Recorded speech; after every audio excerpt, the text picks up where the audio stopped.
Hello বন্ধুগণ, দেখতে পাচ্ছি এই খাবারটা আমি বুলবুলির জন্য বানিয়েছি। সকালবেলায় দুবার খাইয়েছি, আমি আরেকবার খাইয়ে দেবো, নাহলে খাবারটা নষ্ট হয়ে যাবে।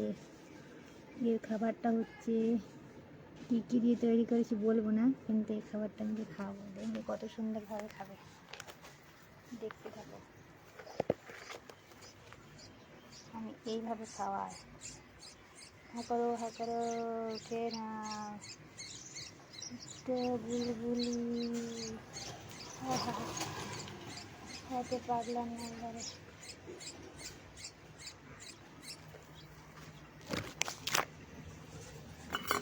ইয়ে হয়ে গেছে, ঘন হয়ে গেছে, এটা নিচে পড়ছে না। সকালবেলা ঠিক ছিল। আমি কত এভাবে খাইয়ে দেবো। খাও খাও খাও খাও খাও। আবারও আমি আরও দুজনকে দুই পাতাতে করে খাইয়ে দেবো। একজনকে খাওয়ানো হলে সমান করতে হবে, না সমান দৃষ্টি দিতে হবে, কাউকে কম কাউকে বেশি। এই মা, বিড়াল সর্বনাশ, বিড়াল জেনে গেছে এখানে। এই চল চল হাট, সর্বনাশ হয়ে যাবে। এই বিড়ালটা জেনে গেলে মুশকিল। বিড়ালটা আমার পায়ে পায়ে ঘুরে, আর বিড়ালটা চলে এসেছে। এই ভগবান রক্ষা করবে কে কে, যে ইয়ে করা মুশকিল হয়ে যাবে। কালকে একটা বিড়াল এসেছিল খাওয়ার জন্য, আমি তেড়েছি, আমি তাড়িয়ে দিয়েছি বিড়ালটাকে।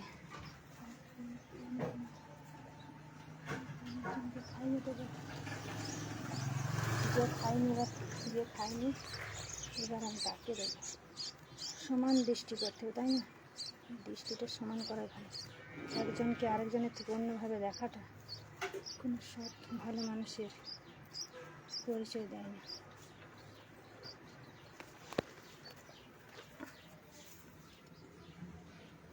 অবশ্যই যে হাঁ করছি তাকেই দিচ্ছি, কিন্তু তবুও যে খায়নি যে খায়নি তাকেও খাওয়া যাবে। সমান দৃষ্টি পড়ুক ভগবানের, এরকমভাবে যেন ভগবানের সকল সন্তানদের সমান দৃষ্টিপাতে সুখ দুঃখ নিবারণ করে। এমন অনেক মানুষ দেখতে পাবো যারা একজনের থেকে আরেকজনকে অন্যভাবে দেখে, অথচ সবাই সম্পর্কে একই, তবুও আলাদা রকমভাবে দেখে। কাউকে বেশি কাউকে কম, এভাবে জগৎটা চলছে। কিন্তু সব মুখ ফুটে না বলাই ভালো। আপন আপন কর্ম, আপন আপন ধর্ম, আপন আপন নিজের কাছে। আমি সৎকর্ম করি বলে সবাইকে সৎকর্ম করতে বাধ্য করব তাও নয়। আর যে আমি শুধু দেখালাম, সত্যি খুব খারাপ লাগে। একই জায়গায় যখন ভিন্ন ভিন্নভাবে দৃষ্টিতে দেখা হয়, তখন বিষয়টা মোটেও ভালো লাগে না। একজন সুজ্ঞানী পরিচয় দেয় না। এইসব বিষয় আমি দেখে অভ্যস্ত। যাই হোক, আর খেতে দেবো না। বিড়ালটার জন্য আমার ভয় আছে।